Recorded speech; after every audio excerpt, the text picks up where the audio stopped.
All right, what's up, guys? I hope you're doing well.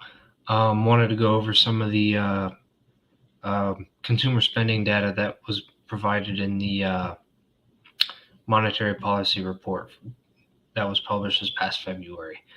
So basically, consumer spending on goods edged lower on balance over the second half of 2021, as the boost from fiscal stimulus waned and low inventories held back purchases of some goods, particularly motor vehicles.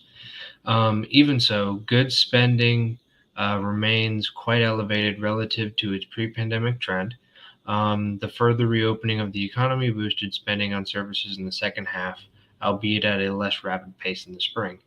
And so, naturally, whenever the government gives out a bunch of stimulus checks, I mean, people need to spend them, um, and we that should be a well-known thing. That's nothing new. Um, but after 2020, those packages basically just stopped coming. And so we all know about the problem with cars and stuff like that. One, with the semiconductor shortage, and two, just not getting them.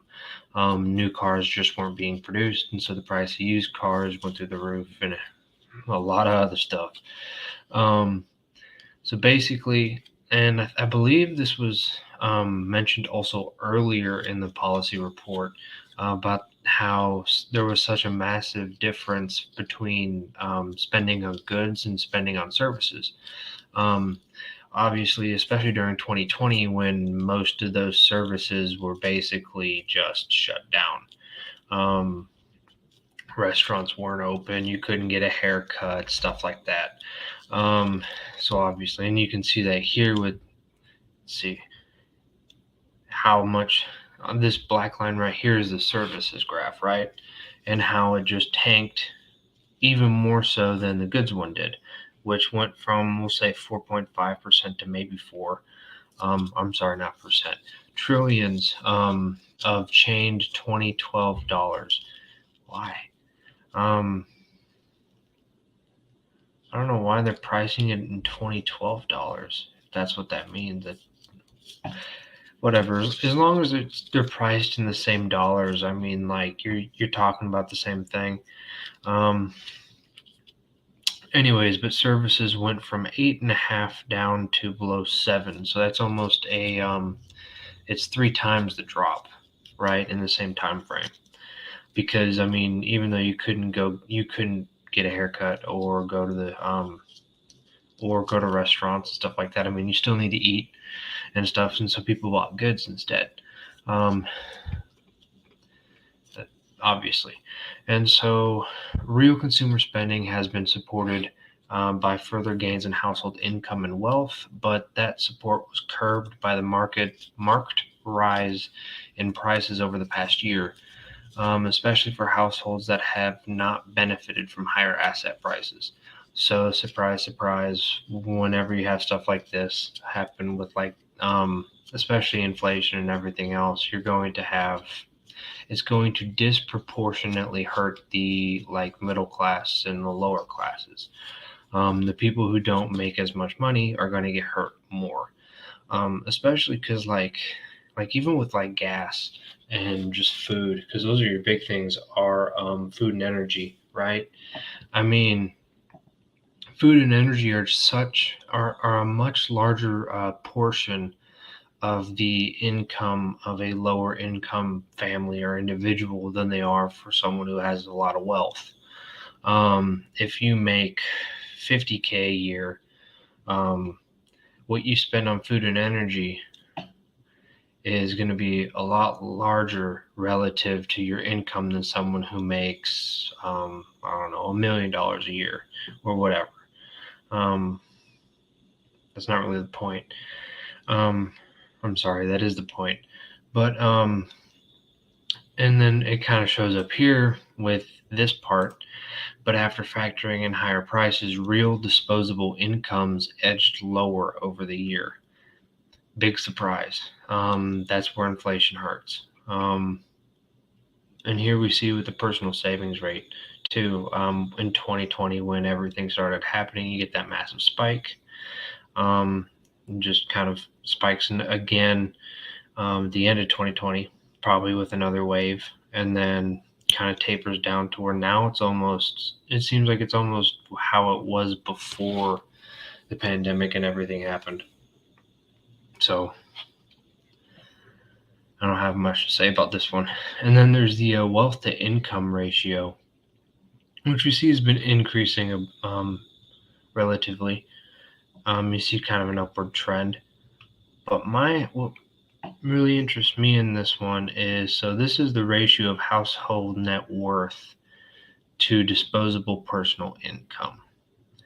So basically, for it to go up, either your net worth increases or your disposable personal income decreases, right? Because I'm assuming wealth to income, it means it's like wealth divided by your personal income. So like how much wealth per unit of income you have. At least that's what it seems like.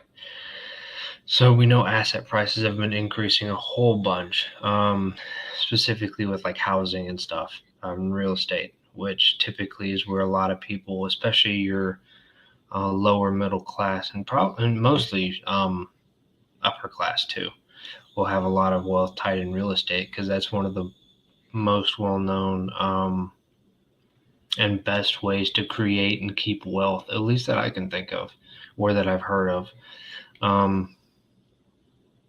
Besides just having like a business or whatever, but those are typically tied together.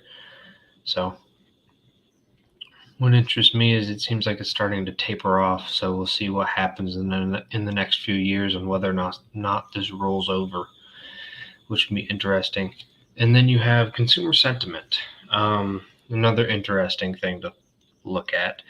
And so, amid the continued acceleration in prices in the second half of last year, and despite solid household balance sheets, we're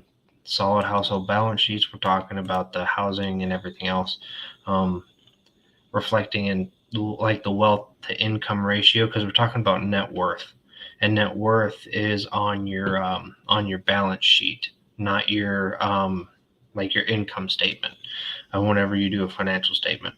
So your net worth is what we're talking about with the household balance sheets. A closely watched index of consumer sentiment plunged. Okay. So we had two of these. I wasn't really sure what the conference board was, but I believe it says it right up here. So the University of Michigan index is basically just like it's a survey with respondents that we talked about earlier. I don't remember who the respondents are for this specific survey. And the Conference Board Index is an alternative measure for consumer sentiment, but it didn't say anything about like what exactly that means. So I don't really know who that is, but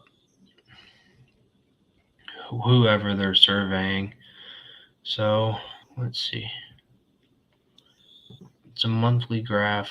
The 2018 average equals 100. So they averaged the entire year, and they normalized it to that. Either way, consumer sentiment is lower than it was in 2018, and it just looks like it's going straight down in terms of the Michigan survey. Let's see if I can change my screen share real quick. Oh, and then we'll go share, not tab, window. Do it this way. I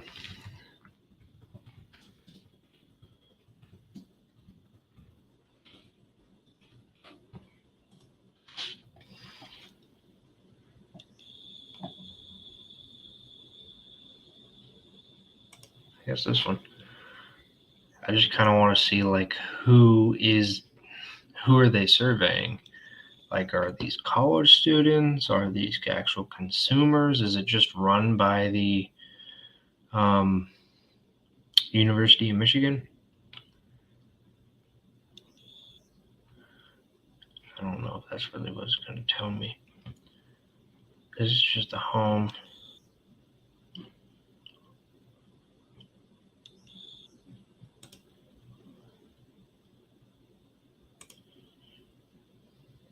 Oh Lord, this is taking a while to load, so.